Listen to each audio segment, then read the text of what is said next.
Hi, my name's Giovanni, Gio Flamminio, from Prince Albert, Saskatchewan, originally. I've lived all over, played semi-professional hockey in the US, have my dual citizenship down there in America. But I've been in Saskatoon now for the last almost 6 years. I work in the recovery space, addictions counselor at a local family facility here in the city.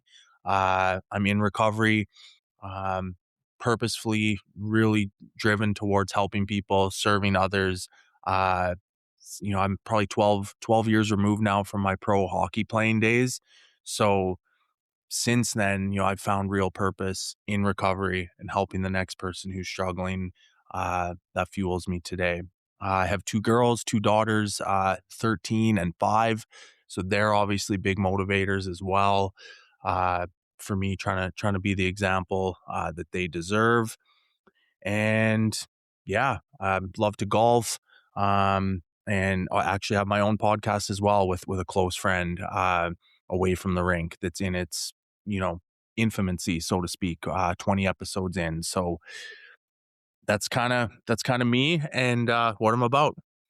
Is that how you and DJ kind of connected? Was your hockey background? Yeah, it's funny with DJ, man. Like, I played junior hockey in Kindersley, Saskatchewan. So again, this is going back, almost 25 years. And I'm a little bit older than DJ. So he was actually a local kid there and was our team stick boy when I played at least one season there, maybe two.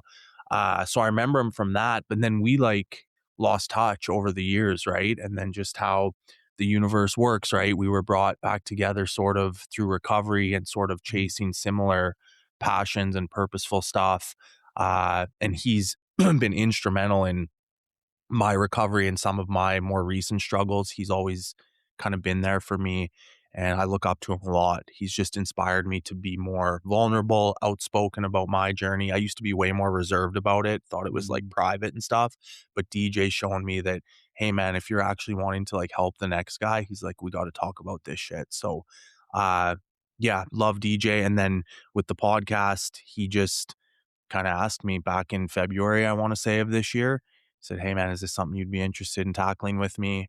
And and it's been one of the coolest blessings ever, man, to bring on the guests we do and help people who struggle not only in sport with identity and stuff, but also just real world stuff, right? Like, Mhm. who am I? Inadequacies as men.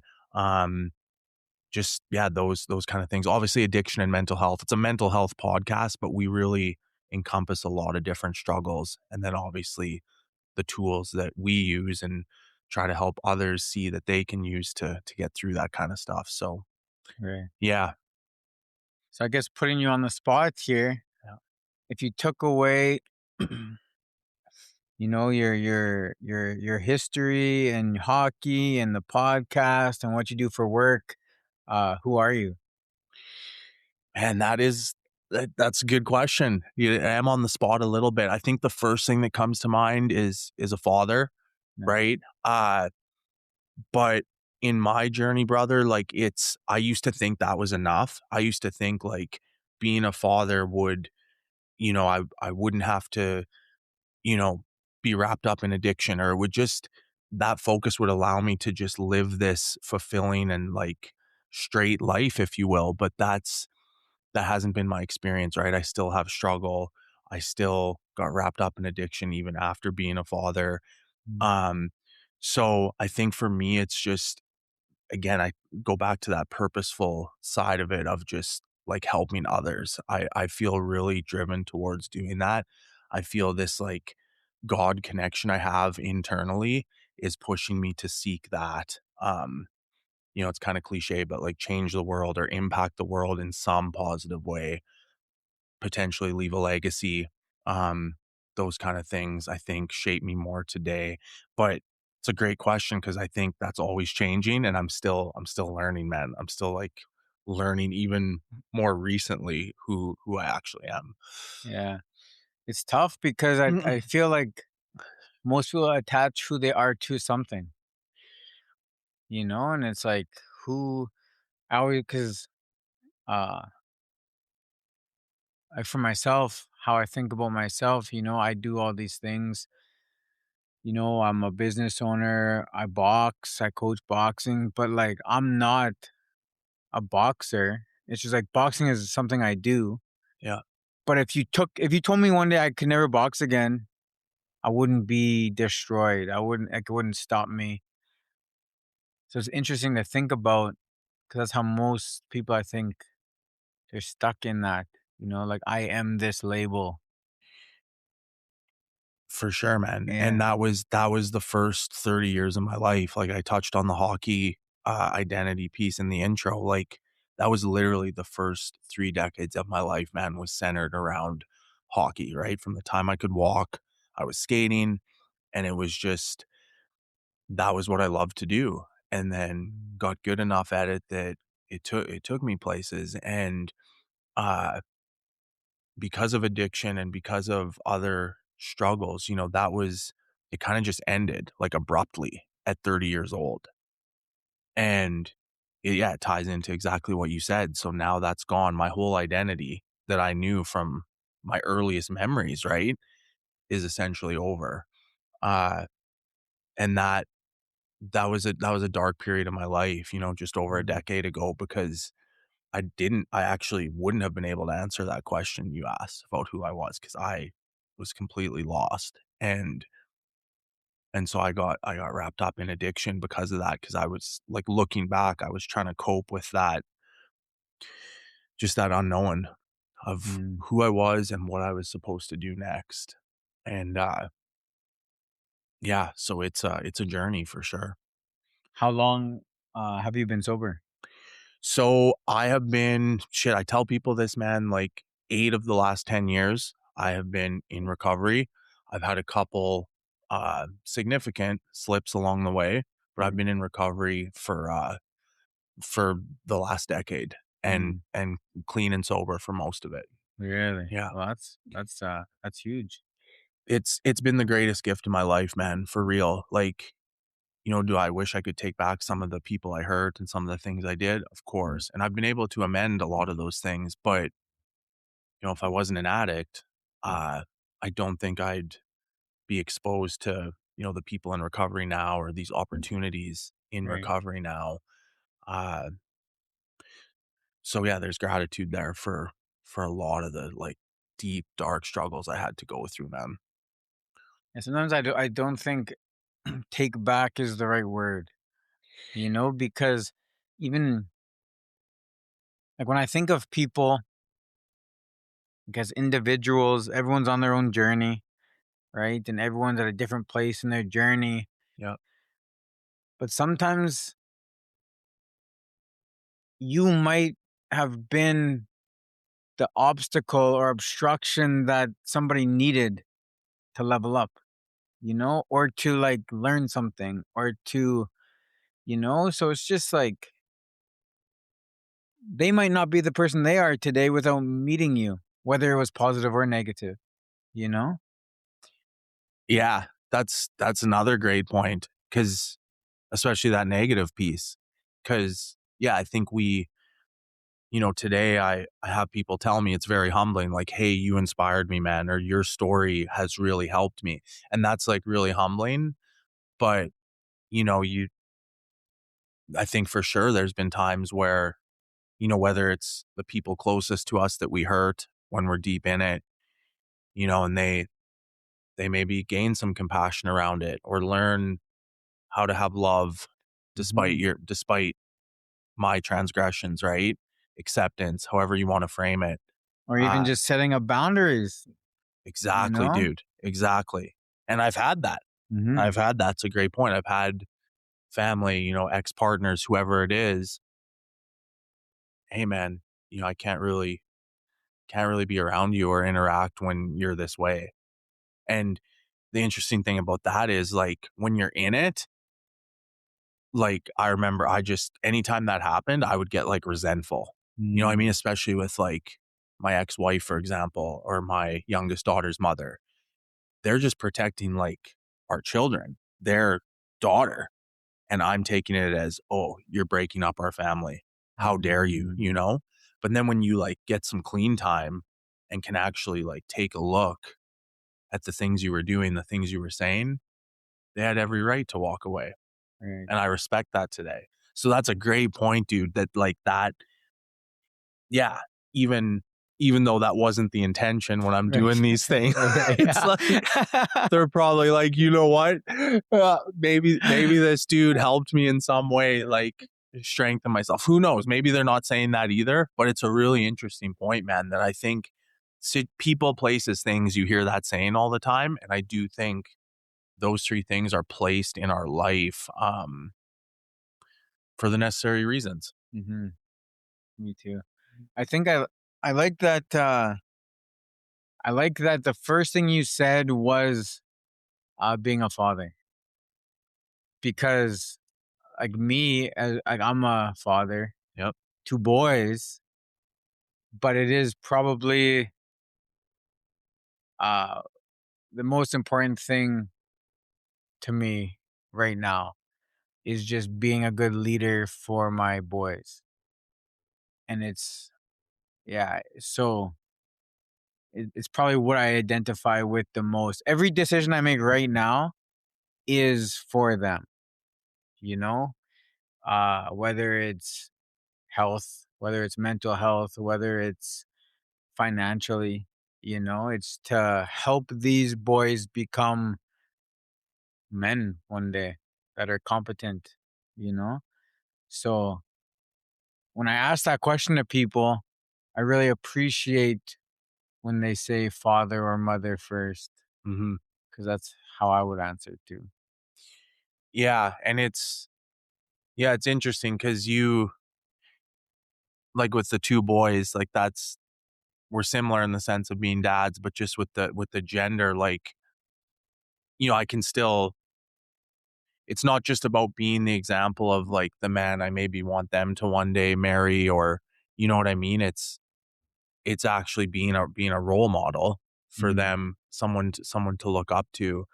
And you're right. I mean, I'm probably not as good as I'd like to be, and no one's perfect, but just, yeah, maybe thinking a little bit more with some of my harder decisions in life, just kind of thinking how it would impact my kids, Mhm.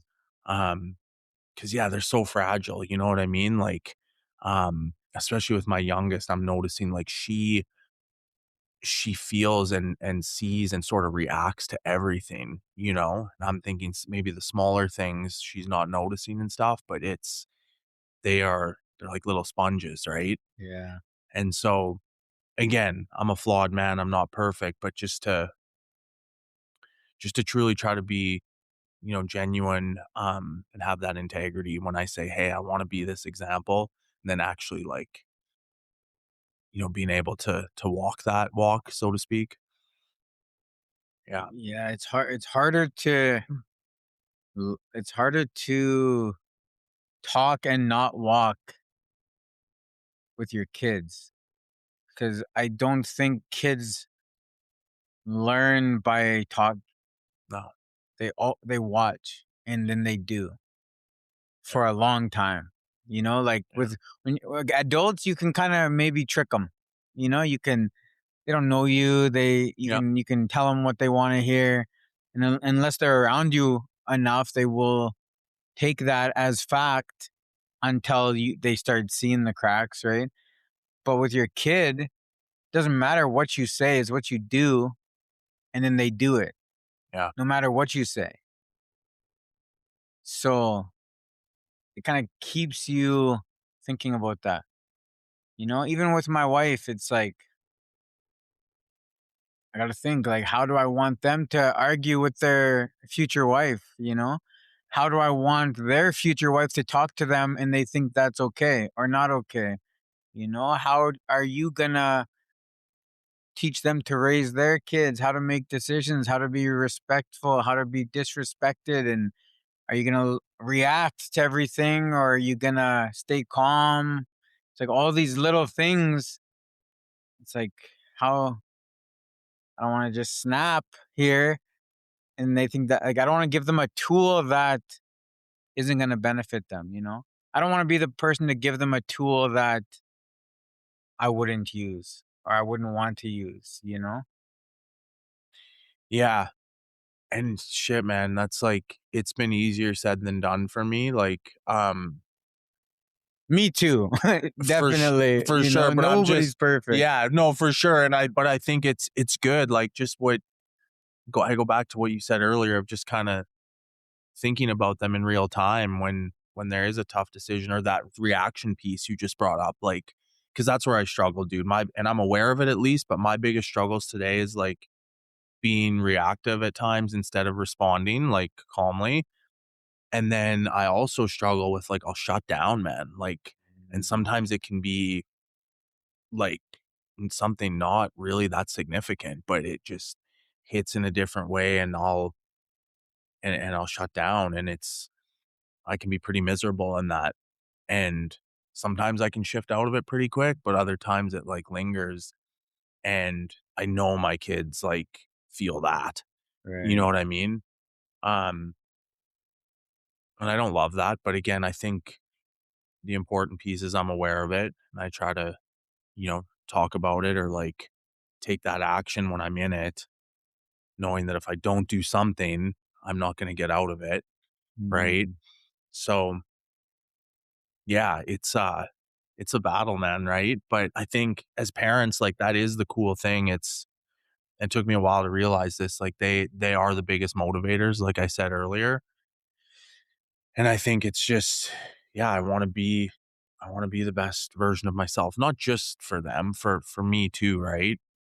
Mean, shit, man, I'm in my 40s, and like I don't know if that ever ends. I used to think you like reach a plateau, maybe. You do Right. all this self-work, bro, and you get to a place where it's like, I've made it. Or maybe not made it, but where it's just like less of a struggle, and or I don't know. I think I was ignorant to certain people I looked up to in recovery, even, who like were really serene and had like lots of clean time, Mhm. and I just didn't think that they struggled, like, till I got to know them or talk, you know what I mean? Like, no, dude, it's actually there's still a lot of struggle, Yeah, but yeah. here's how we get through it differently. And so, yeah, that used to be daunting for me, thinking like, wait, I gotta put this work in the rest of my life. You know what I mean? But now it's actually like, I don't know. Yeah, it's motivating to know that I'll probably always be like seeking this true version of myself, you know? Mhm. I'm okay with it now. Yeah. I Man, it'd be nice, like, everything you just said, Yeah, if you could just reach the level. I'm level 100 now, you know? Never have to work on it again, and that's, yeah, like, because I just comparing it to, like, fitness. yeah.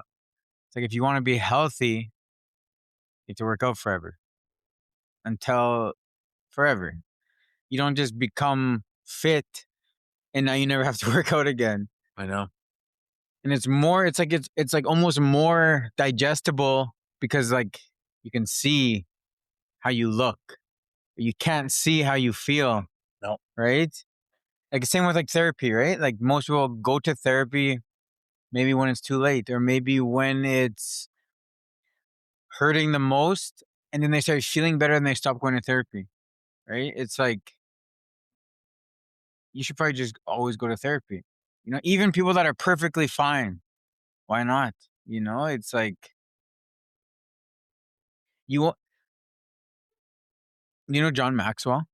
I've heard of John Maxwell, yeah. He's like a leadership Yeah, guru kind of guy. YouTube videos and stuff. Yeah, Yeah, he's like one of my favorite. yeah, If I could sit down with anyone in the world and have a yeah, 2, 3, 4 hour conversation, it would be John Maxwell.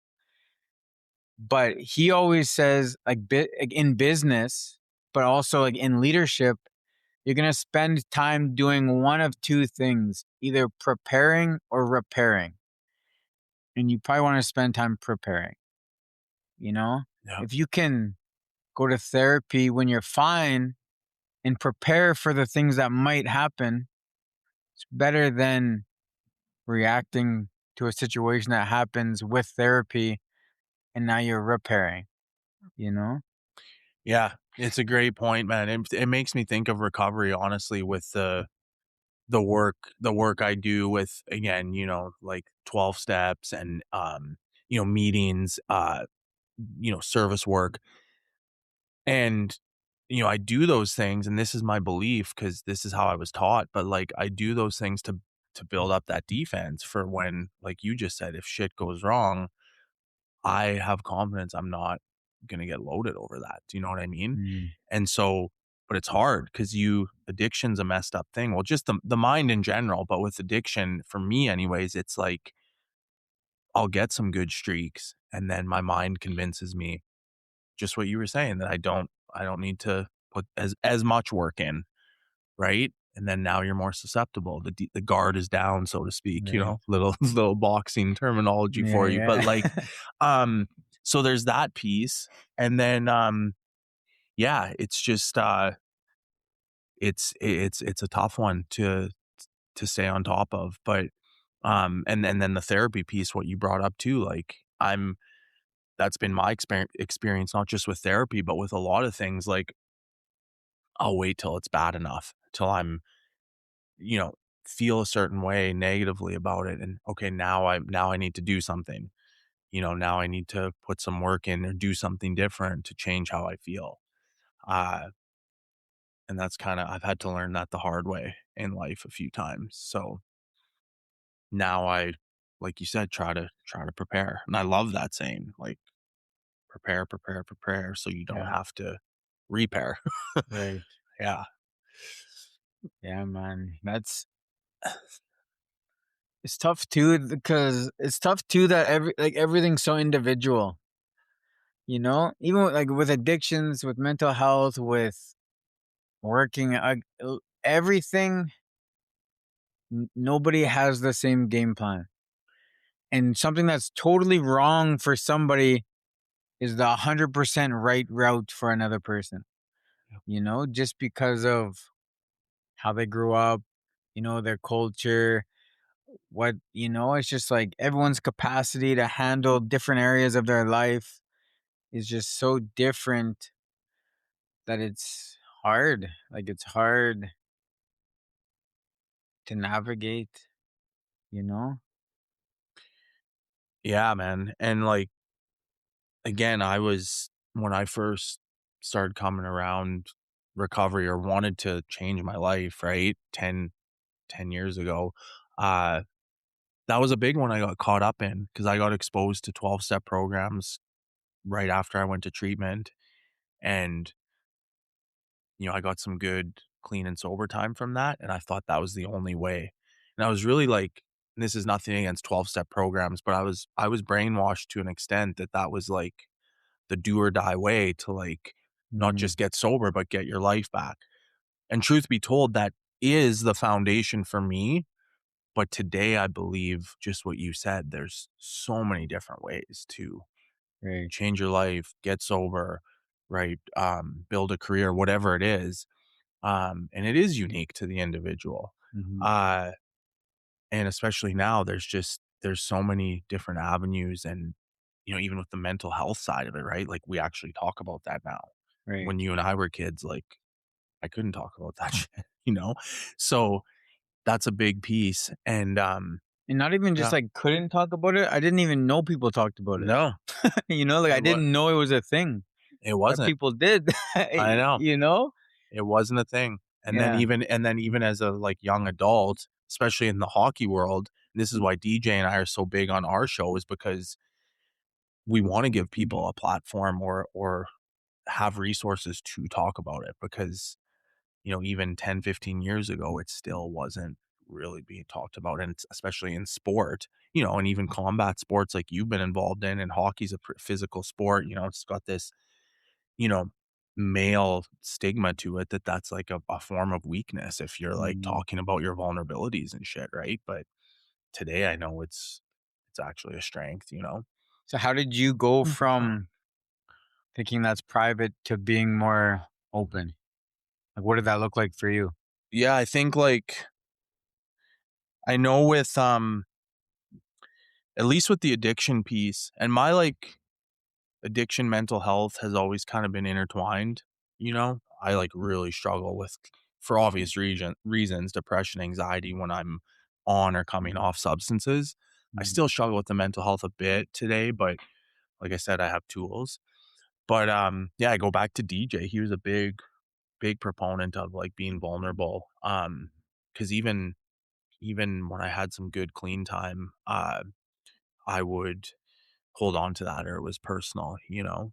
There's this anonymity piece as well, like in the 12-step programs, right? But that's that's a tricky one because it's like I want to sometimes shout from the rooftops and I still can. I just can't name where I go because they don't Mm, want that's, you know, for example, if I say where I go, which fellowship, so to speak, and then, you know, I fall off or relapse and die, people are going to be like, why would I ever go to that fellowship? You know, it didn't work for him. It ended up killing him. Stuff like that. So you don't want that affiliation piece. And that's took me a long time to understand that.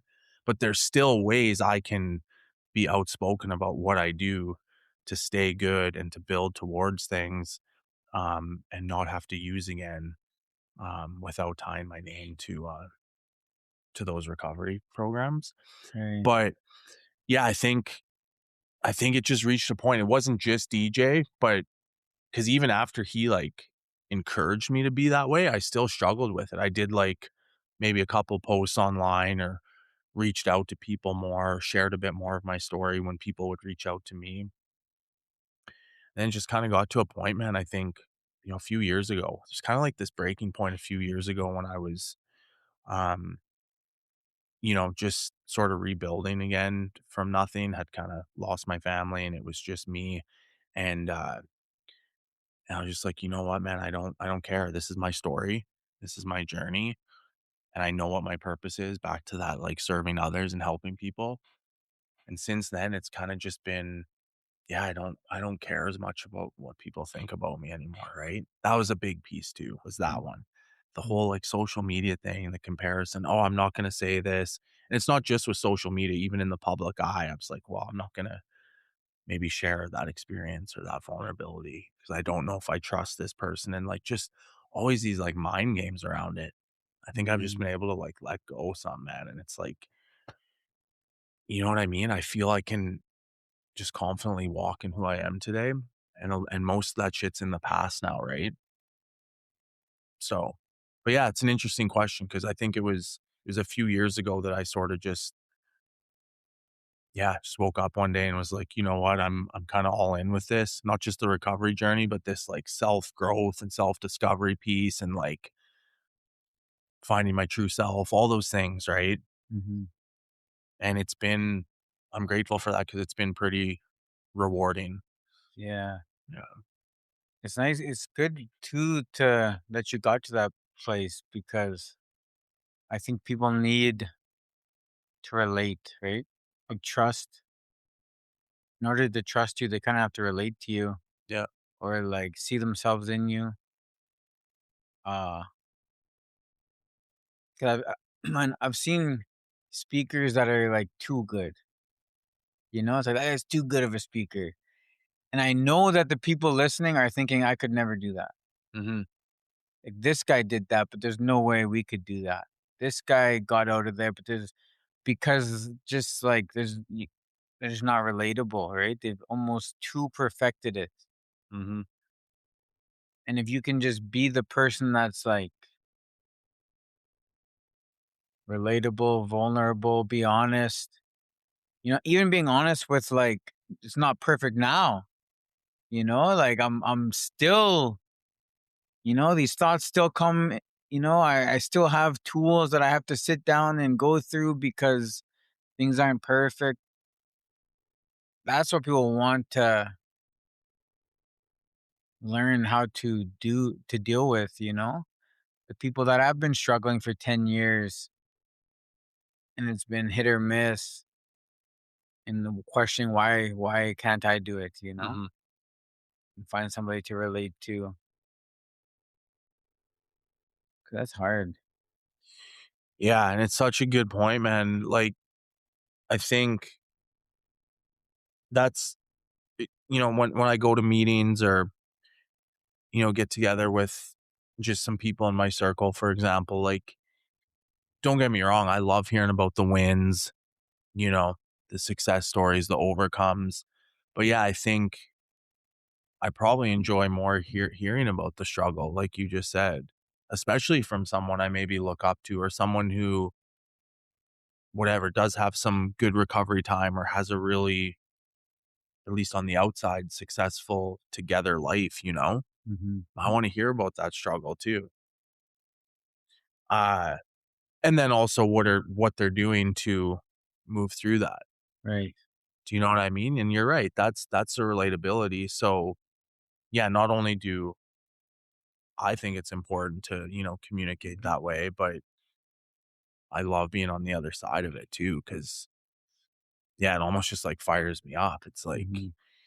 it's inspiring that and it's just realness too, right? Because I think a lot of people will masquerade around of, like, "Here's what I did, and here's how great my life is now." And don't get me wrong, like, when you pan out, and I'm sure you can relate to this, like, yeah, there's still struggle, but when we, like, take a step back and look at, you know, have a business, you're a father, get to do something you love, compete, it is a pretty good life, right? But, like, there's still that internal battle up here, man, between the ears, right? That I think, like you said earlier, people don't always see that. Yeah. The struggle with that, and then also the when we are good. Sure, Mhm. like, the energy can come off, and, like, people have told me, like, "Hey, man, looks like you're doing really good," or "I love your energy," or whatever it is. But shit, I can shift from that into a negative headspace sometimes in the same day. You know what I mean? Right. So, yeah, it's interesting, man. Some good points for sure. That's it. I think lots of times you just see it's like that picture of the iceberg, right? Mhm. You just see the tip of the iceberg coming out of the water, and there's all that underneath. That's how it is, even with having a good life, it's like everybody wants a good life, but they don't want to do the work it takes to have a good life, you know? It's like if I gave you the path of my life, you'd probably like quickly be like, okay, I don't want that actually. If this is what it took to get there, I actually don't want it, and that's everyone's individual, right? Yeah. So nobody's wants are the same, nobody's needs, nobody's like ability to handle weight in different forms is the same. So it's like for me, I have the ability to handle certain things.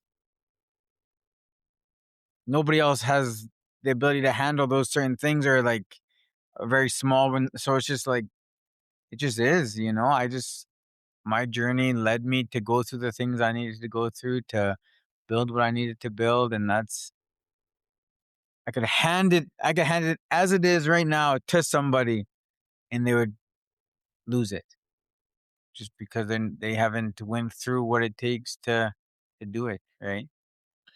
Yeah, and that's another good point because it's like, I even look at my own journey, and I was,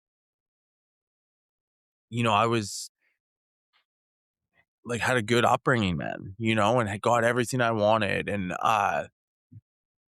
I think that almost worked against me in a sense, like, as I got older, Mm, because I never really had to go without, and then even when addiction ramped up, there was always a soft landing, whether it was with my parents or just, like, truth be told, man, I would have probably been on the streets had my parents not always bailed me out, and it's like, this question comes up a lot too, it's like, did that save my life, or did that just lead me into more years of, like, deep active addiction, right? Because they were always there, or I was able to manipulate them, or whatever it was, right? And maybe it was both. Maybe they did contribute to me still being here, but you just talk about that path, that journey, and I think, it wasn't until again, that 3 years ago, I keep bringing up that turning point for me. I was like, "Look, like, I need to be my own person and, like, just step away from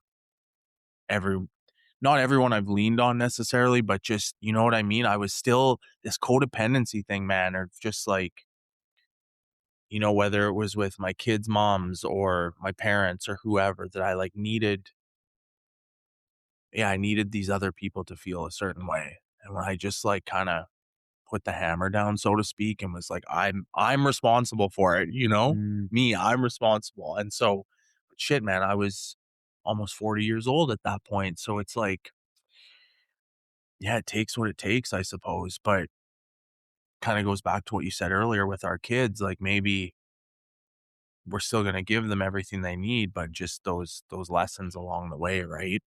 mm, That work ethic piece, right? You actually gotta work for what you want in life. So I don't know. And my parents did the best they could, don't get me wrong.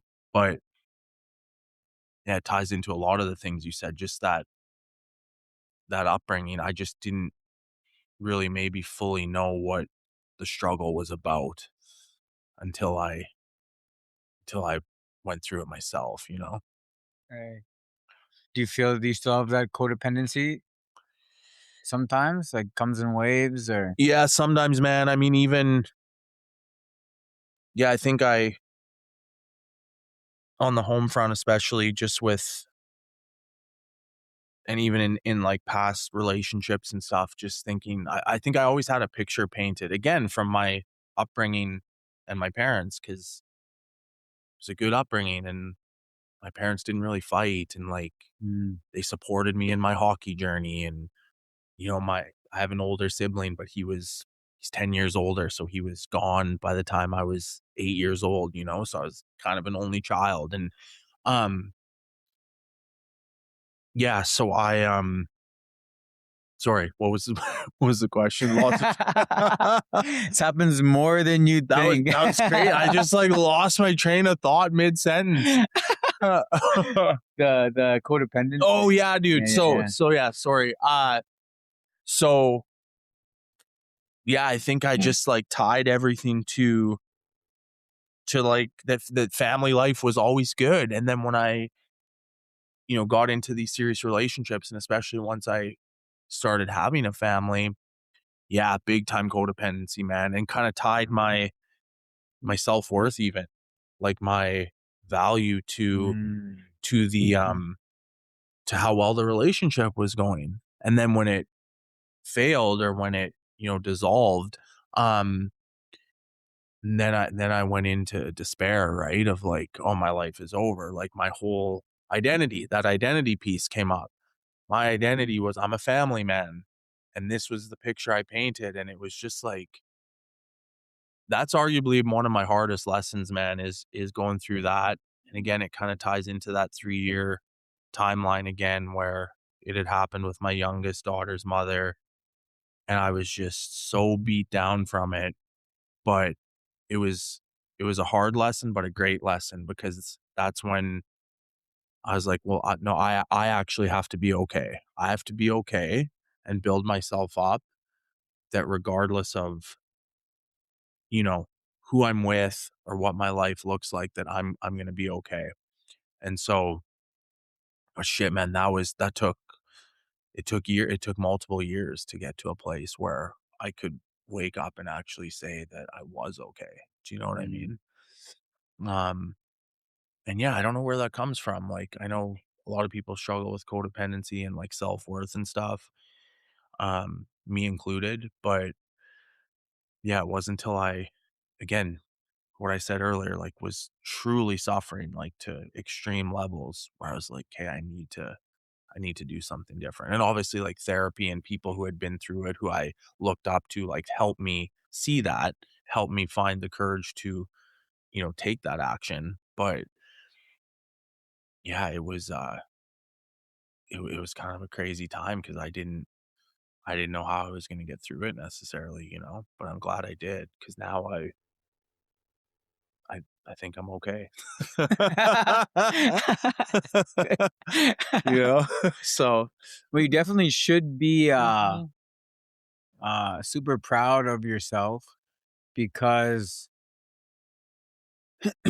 I think when it comes to uh, addictions, like even you talking about, I don't know if it's my parents or how I was raised or like what got me out of there, Yeah, but like ultimately it was you.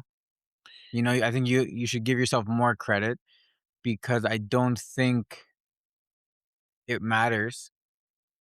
Like you got to a point where you decided to change something. Uh and I don't think it matters, the external matters. You internally figured that out, right? That something had to change. And I think that's where, even with the 12 steps, Yeah. them being worried about being blamed, everyone wants to blame, you know? Why didn't they help that person? But it's that person that needs to help themselves. You need to get to a point where you can help yourself. When you go to therapy, you're not looking for somebody to help you. You're looking for somebody who can help you, Yeah. right? And that's what addictions is too. So that's where it's like you got to a point where you decided you needed to help you, right? And even though you had help with that, you made that decision. And like they're trying to blame the program, you're trying to blame your parents for helping you when you helped you, you know? Yeah. So it's like it's the total opposite, right? And that's where you just got to give yourself some credit. Yeah, thanks, man. And you're not the first person to like, tell me that, because Mhm. and that's just it goes into what I've shared earlier, just around this the self-worth thing and this inadequacy as a man that for whatever reason creeps in. It's not even like something happens and I'm like, oh, I'm not a capable man or father or partner, whatever it is, right? It's just like it's a weird like mindset thing. But yeah, again, you're not the first person to tell me like, dude, you have worth. Like, this is the value I see in you, whether it's like colleagues, family members, people in recovery, you know. So again, it's humbling to hear that, but it's also like more recently I've questioned like why I don't see that. Do you know what I mean? And it's not, I don't think it's like an ego thing or like, you know what I mean? I need to recognize like how much worth I have and that makes me better than other people. I don't think it's that. It's just like acknowledging that like I have value. Right. I bring value to these areas of my life, to other people, whatever it is. And I think that can be really empowering, dude, right? Like if it's harnessed the right way, Mhm. you know? Not to take over the world. Exactly, right? Or just yeah, exactly. So it's interesting though, just how, and the other thing I'll say too that you brought up with the, taking that accountability for myself to like, I always say willingness and action are the two big things. People are probably getting tired of hearing this because I say it on all the podcasts, but they're like, how are you clean and sober versus, the guy overdosing on 22nd Street? And it's like, um, I don't think there's a secret recipe by any means. And I don't think it's the 12 steps, like I said earlier, a bunch of ways. But regardless of the way, I believe like the principle of willingness is right at the top. Like, are you willing to do whatever it takes to change your life? Mm, And then the action piece. Are you willing to take the action? Are you willing to move your feet despite how you feel? Because there's days I wake up, dude, I don't want to do the things I know I have to do. But I have the belief that I need to anyways, again, to keep that defense built up, to ensure that I don't have to get loaded again and, to have the best chance to that true self, to obtain that true self. But the other piece is I was ignorant to this as well. I thought when I had that willingness and took that action and got sober that I would just somehow like be cured and wouldn't mhm. have all these other struggles, man. But it's like tell people too, it's like the drugs and alcohol like weren't the problem. Like I was the problem. So you take that away, there's still me. And I think Right. that's where the other gifts of recovery and like doing the work, I think that's where those real gifts are, because you learn how to deal with the other shit too Mhm. and how to cope with struggle in healthy ways. Um so yeah, it's a trip, man. Like I'm still very much learning, like, every day, you know what I mean? I've learned Mhm. just some of the stuff you've said today, it's like, or some of the questions. It's like, and that's the beauty of it. Yeah. You connect, we connect. Like, just look at, I was sharing this with someone else the other day, like even you and I, like I'm sure with mutual acquaintances and stuff, we eventually would have connected, but just the circumstances and the Mhm. alignment of people that allowed us to like meet each other, whatever it was, 3, 4 months ago. It's Right. just like it's just kind of wild, right? Yeah. It is, man. Yeah. It's just like, yeah. So, and I know Saskatoon's like small city and stuff, and again, mutual people, but I think not just like that we met, but how we met, and then just right into like, you know, let's connect in this Right. way, because I think I believe, man, whether it's millions of people who hear these conversations or just a small handful, I believe this is kind of the future for people, like being able to hear the conversations that matter. And whether it's just like a small handful or one person, right? One person Yeah. hears this, helps them maybe make a shift in their life, is totally worth it, right? And I'm sure you can agree it's helping you and I as well. Mhm. That's why I started in the Mm, first place. Is because I kept having these, like, really good conversations with people who it's not like they make a living off of public speaking or they're not well known, so it's like, I was just thinking, like, why do I just get to have this conversation? Like, why am I just hearing this? mhm. I feel like so many people should hear this. So then that's why I started it because I just kept having, like, really good conversations with people who I'm like, "Man, everyone should hear that." Like, you know how smart you are? Yeah, I know, because people don't know, right? It goes Yeah, back into I still don't know sometimes, but a yeah. lot of people have, like, really strong lived experience, brother, Mhm. or just know how to communicate certain things that, yeah, it's kinda wild, and it goes back to what you said earlier too, just that individual experience and presence, and I think everyone has something to bring the world, right? Yeah. And that's where, again, these conversations open that door, so that's cool. I didn't know that's why you necessarily got started, but I yeah, just winged it.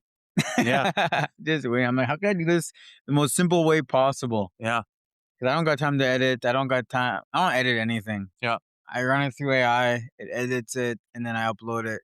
It's like, I need this to be quick and efficient for sure. so that but, one of the people that has given me the most profound information and tips and somebody who I use as a therapist was Brittany when she used to box with me.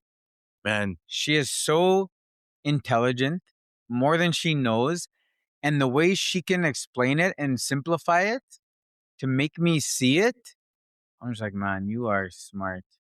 dude, it's so cool you brought her up because, like, obviously get to work with her, and it was more of a, like, my experience with Brittany was more of this like professional relationship off the hop. She's a boss lady, we can call Right. it what it is. Yeah. But like, since I've got to know her a little bit on a personal level more recently, like, yeah, she's just an incredible woman, man. Like, Mhm. communicator, lived experience, mother, um, and just, yeah, just to have some of the conversations with her, it's been really empowering. And another person who has helped me see my worth, not just professionally, but like as a man, as a Mhm. father, whatever it is. So yeah, it's interesting you brought her up because I still need to send her that text. Like, over the weekend, I was like, I need to message this person and just tell them how impactful they've been in my life over the last 6 months,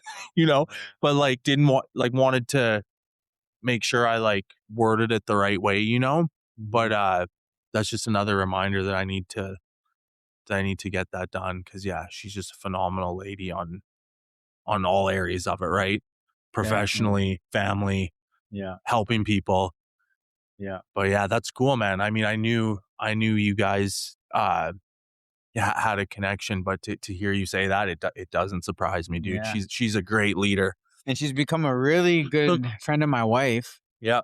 Like, that's one of my wife's best friends Yeah. now, and, like, just, like, the help she's given my wife, like, for postpartum, for being a mother, like, those situations where it's like, I feel useless, like, I don't know how to help you here, I Yeah. just feel like a dumb man, you know? Yeah. And, like, for Brittany to be there to help her and walk her through that and guide her, and I'm just, so grateful for her, for sure.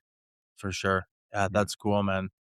Yeah, I'm glad you brought her up, and that's just kinda it ties into just what these people are placed in our lives for the right Mhm. reasons, right? Because yeah, I look up to her, like, just more for a lot of reasons, but even, like, on the professional side and just, like, from a leadership standpoint, like, I would like to explore those options professionally at some point. Right. Do you know what I mean? And it's not a, like, move up the ladder thing. Yeah, yeah. The recovery space isn't as corporate-y of a space as one might think. It's really just, yeah, how are you helping people, and Right. are you willing to, like, maybe lead more in Yeah. influencing that, you know? So, yeah, good Y stuff. talking about um, the will and action, is that what you called it? Willingness and action, yeah. Willingness and action. Yeah. I heard, there's, like, I can't remember the YouTube channel, but they kinda interview addicts a lot. Okay. They'll interview, like, pimps sometimes and drug dealers Are you too. talking, like, Hard Knocks locally or what? Not Hard Knocks. Different one? I wish I could. Oh, something Yellow Belly or White Oh, dude, I know which one you mean. Underbelly? Yeah, Something like that. some Anyways, I've seen it or so seen clips from it. so he helps addicts too. Yeah. He has a company that, but the question he asks them before he helps them is, "Do you uh think you deserve a better life?" And if they say no, he doesn't even bother helping them because they don't even believe they deserve to be in a better place. And, like, I think about that so often now because that's the true first step, is getting to a place that you even believe you deserve a better life. Yeah. Because if you believe you deserve to be there, you're not going to do anything to change, anyways. Yeah. Yeah, that's powerful, right? Yeah. And I think, like, yeah, that's really kinda crazy because I think especially with addiction, it can skew or, like, warp your thinking to where you, like, actually don't believe you deserve a better life, Right. you know? But I know for me anyways, I can only share, like, my experience where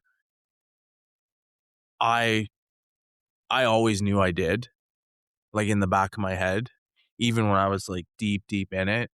Um, and so, yeah, and then there's this term in recovery, like, the gift of desperation, and it got so low for me, and I've had, like, multiple rock bottoms, right? Different levels of bottom, but on each of those, yeah, you just reach a point where it's like, "Okay, I'm gonna make this commitment," and I have to take the accountability for myself. Like, there's another saying of, "I didn't choose to be an addict, but it's my responsibility to recover," and I love that, like, because it's true. It is my responsibility, but that being said, I can't do it myself, and that's where I think, you know, the recovery rooms and just finding your people is a big part of it. Because yeah, you need a tribe, or I need a tribe to not only stay sober, but stay sane, right? Accountable too, yeah. Yeah.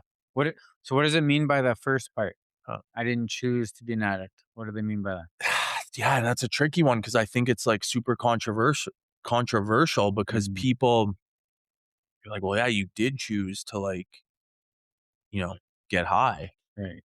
But I think for me, it's like, I didn't like I said earlier, when I had loss in my life, I didn't know how to deal with that. So, getting drunk and high was, like, just the easy escape from that, right? Instant. Right. Um, and then the thing with addiction is that a lot of people don't understand, and sure, it's like, don't take that first drug then. But once I did, um, then it was like all bets were off, right? Like I could be going for days. And so I think you do lose that power of choice once, especially once you've consumed. Um, there's just no guarantee of what will happen. Right. But yeah, and then you can get into like all the science of is it hereditary with the like alcoholism running in the family. You'll hear people say, I don't know. I don't even know if I subscribe to that. I genuinely don't have an opinion because I think it's probably more environment. But again, in saying that, I shared with you, I had a really good upbringing. So Mhm. it's like, yeah, I think for me, it was just maybe coddled in a sense to where, again, I didn't have these really hard experiences in life. And then when I did, I didn't know how to deal. And so I just turned to substances. And Mm. then, yeah, you lose that power of choice once you're in it. So, but again, the other side is, okay, sure, that might be my reality, but I have a responsibility now to like change my life and recover. So I think it was just more when you come in, you're so new and scared. I was hopeless and scared and beat down, right? And so I was looking to attach to anything.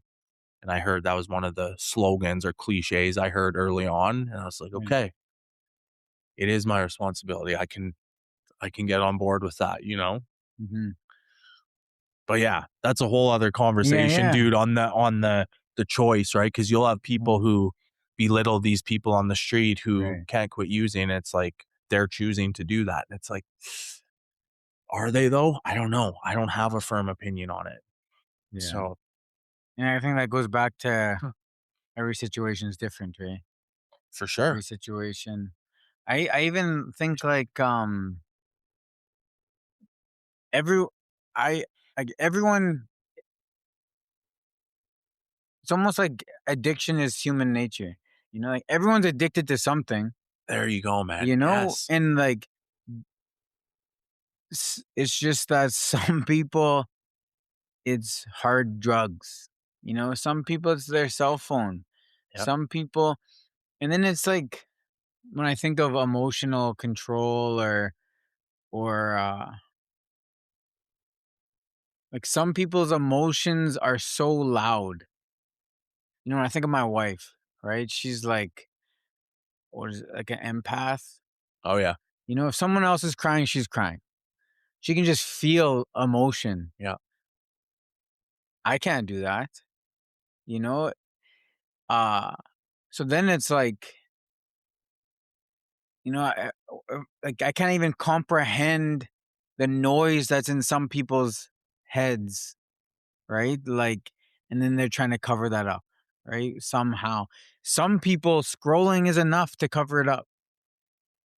Yep. And it just takes a little bit of like, I just need to watch something funny for 2 minutes and then I'm good. Other people, it's so loud that they need to get high every night before they go to bed or else they can't fall asleep. Yep. Some people need to get hammered every night, and it's just like these different levels of masking, because I'm addicted to my phone 100%. Yep. Like, I can't even watch a movie without looking at my phone, I know, you dude. know? So it's like, I don't know what that is, but a little bit of luck, probably, that's my addiction and not something that's potentially destroying my family. But maybe, like, to an extent, it is a little bit, not destroying, but setting up bad habits down the road or something. So, yeah, it's just interesting, like, just hearing you talk about it, I was just thinking, like,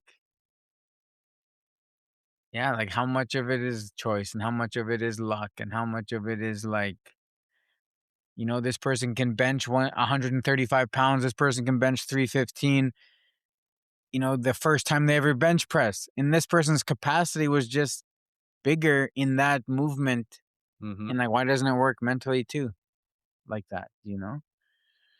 But then it's like, do you wanna lift more? You gotta work at it. Do you want to handle more mentally? You got to work at it, you know? And it's just like all, and then I'm also big on accountability. Yeah. So I don't want to justify things for people either, you know? So it's just like a big balance, Mhm. and it's tough.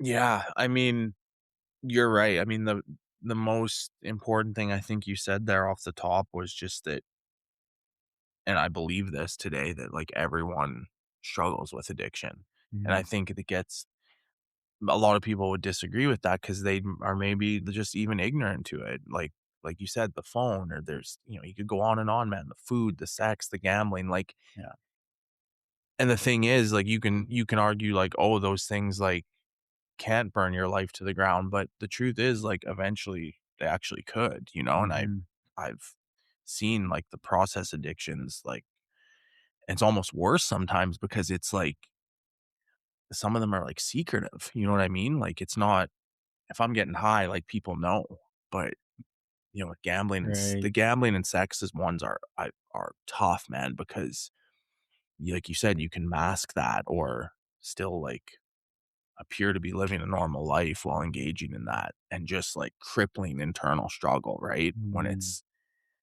and so, yeah, and then the more subtle things, like you said, just the phone, or, the codependency piece we talked about earlier with relationships, and it's just like it's kinda endless, especially nowadays, right? There's so many freaking distractions, as you know, yeah, and I think people just, with the grind of life, just wanna sometimes, like, just remove from that. And can you do it in a healthy way? Sure. Or even if it is an addictive way, that's a good point. I've never heard that before. Like, it could be just luck of the draw in a lot of ways, right? Maybe the mind just, your mind's wired to know the limits, or it is a discipline factor. I don't know. Like, I just didn't have the self-discipline, honestly, looking back, to, like, recognize in real time that I was attaching to these toxic substances and behaviors. right, I just was doing it, and then it almost, like, and then it just manifested so quickly or progressed so quickly, and we always talk about that too, and addiction is like a progressive mental illness, mm, and for some people, that individuality piece you touched on, like, some people, I think it can progress really quickly, like, you know what I mean? You've got right, teenagers now going to treatment for various things, not just substance abuse, but for me, it was like this slow progression, man, to where I was in my late 20s before the consequences were starting to add up, right? I was a functioning addict, so to speak, for a lot of mm, years. So I don't know. We'll never have all the answers, but it's interesting to talk about, right? yeah. That's where, like, the conversation between, like, what in there is, like, hardwired and what of it is just, like, software that you can get rid of and re-download something else, and what of it is, like, there to stay. And it's like and I don't know, like, for me, like, self-awareness is hard, Yeah. so I need the people around me who can tell me the truth. Because for myself, I can't. I'm just like, I just it's funny how much I can assess the situation of other people so quickly, it's like, so Yeah. easily, but with myself, I'm just like, I don't see nothing, you know? Yeah. And I'm just like, it's so strange.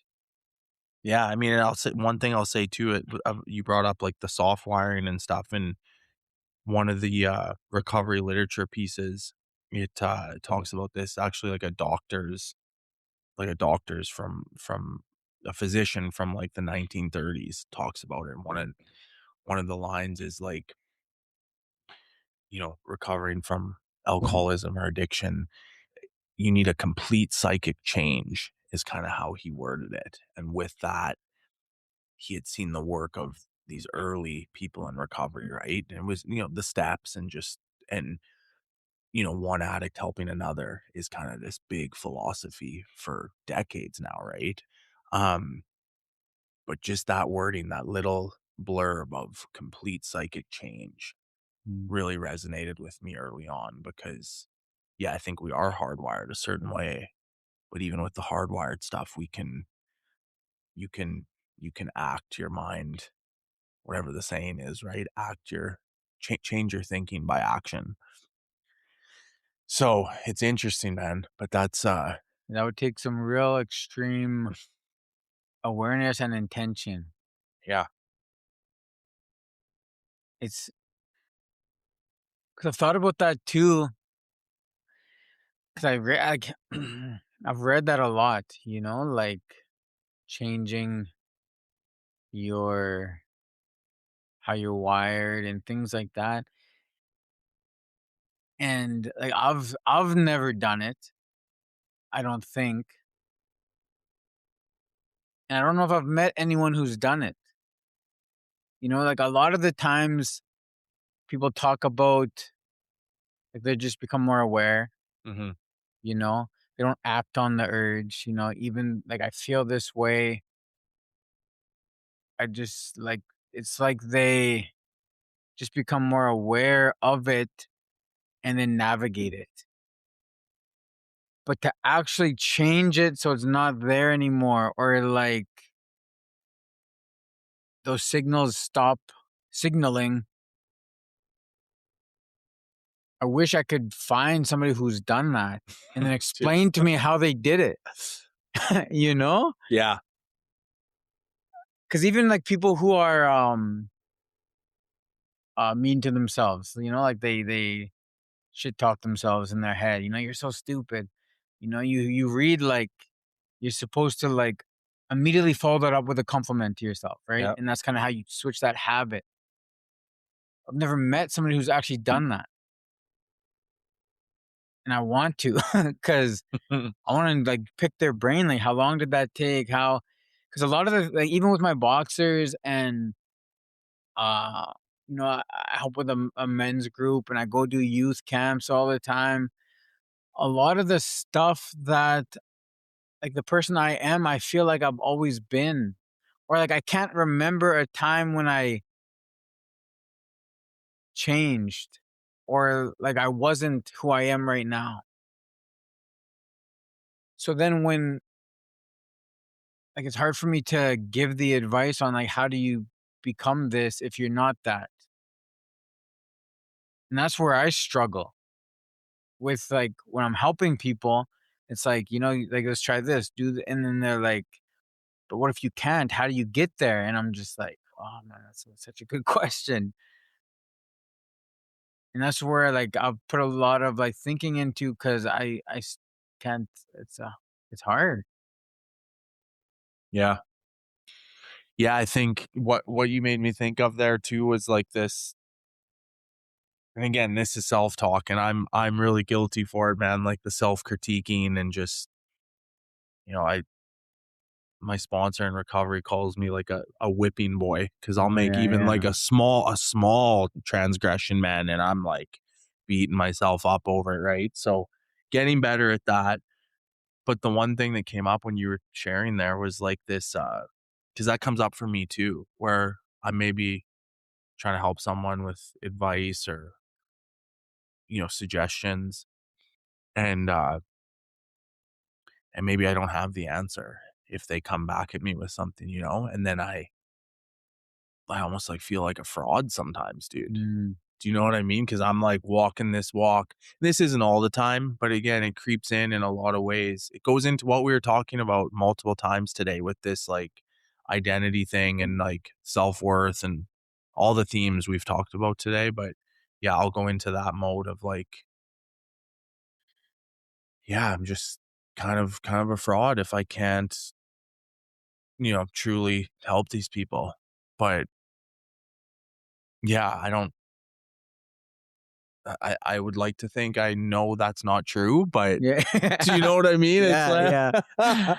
Well, like but the honest thing is you're not meant to help everyone, no. right? You've built a toolkit for your lessons Mhm. and they're gonna help a lot of people, but they're not the right tools for everyone. And that's fine.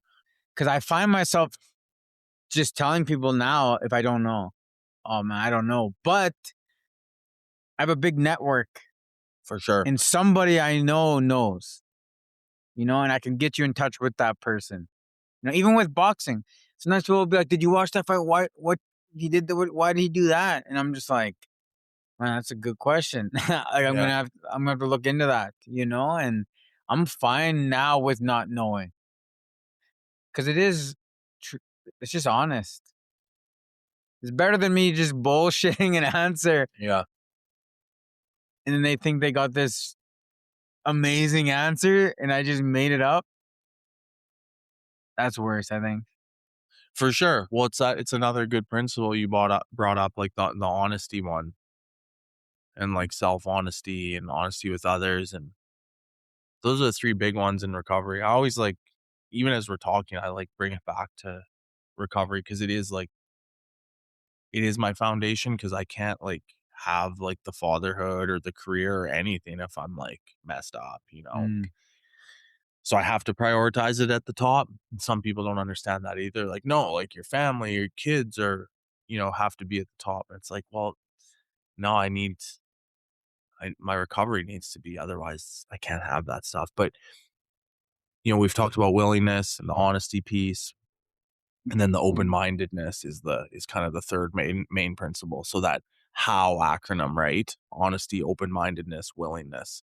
mm. And those are like, and again, I've been hearing this for years, right? It's like I used to kind of balk at it a little bit because they talk about it so much. But today I actually like really try to live out those principles, man. Practice the honesty, like tell the truth, be honest with myself, be open-minded, not closed off, compassionate, whatever it is. And then willingness is probably at the top because, yeah, if I'm not like willing to put in the work, I, I'm probably going to stay stuck, whether it's in my head or in my life or whatever situation it might be, right? So I don't know. It's kind of crazy. Like you can really sort of simplify recovery in a lot of ways with just like those three principles. You know what I mean? That's good. It's good shit, right? Yeah, for real.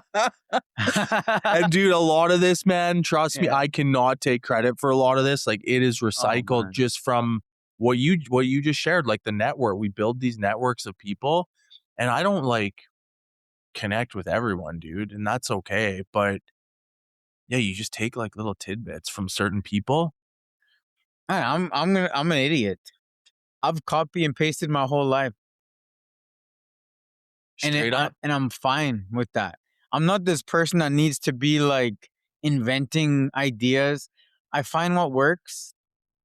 I use it. I thank the person. Like there's w- my I'm a product of the people I've been around for the last 10 years. yeah, Every word, every thought, every action, I've not invented any of it. And I'm fine with that. I'm like I'm a very big on find what's working and do that. for sure. Find the blueprint that works and use it. I'm not like this, I'm gonna invent this new strategy because I'm the man. Yeah, Like I don't need that at all. I'm fine. I'm like very coachable. If you have a good idea, come coach me. I'll hmm take what I can. So nothing I've ever said was my own my own idea. right, yeah, So I get it. yeah. And it's like, yeah, you brought up another good point, like yeah, again, there's paraphrasing, but the saying of like you're a product or a byproduct of the five people you surround yourself the most with, right? hmm And it's like it's really quite true. And then also the other part you said with and again, it goes back to the recovery thing. Like when I first came in, had no hope, I just gravitated towards these people who like looked healthy and talked about being sober and like other things like outside of recovery, like getting their kids back and just building successful careers, whatever it was. And then yeah, the blueprint, like you said, I just like, and they suggested I do this, but they're like, just do what we do, have what we have, was kind of the another one of the slogans I heard. And again, when you're like so desperate and nothing else has worked, I was like, okay. So I just emulated what they did. and non-coincidentally, I guess my life got way better.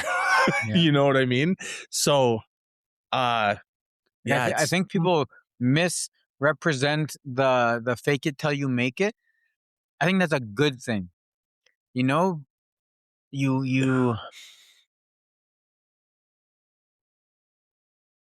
if you act how you want to be, eventually you'll be what you want to be.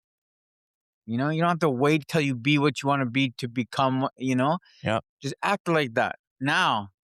And then you can, like, I think it's a positive quote where lots of people take it and make it negative, but mhm, fake it till you make it. I think that's exactly, and eventually you'll become that, you for know? sure, dude. It's all about this manifestation piece. Again, stuff I never used to subscribe to, but I really believe it today. Like, we create a lot of the opportunities in our life, you know? Definitely. And maybe not intentionally, but the positive things you do can open doors, connect you to people, whatever. But yeah, and I've lived that fake it till you make it, not just in recovery, but like professionally and just like shit, first time father. I was like, what are we doing, bro? 100%. What Yeah. are we doing? And then you brought up the like how to support like a partner through that. And yeah, but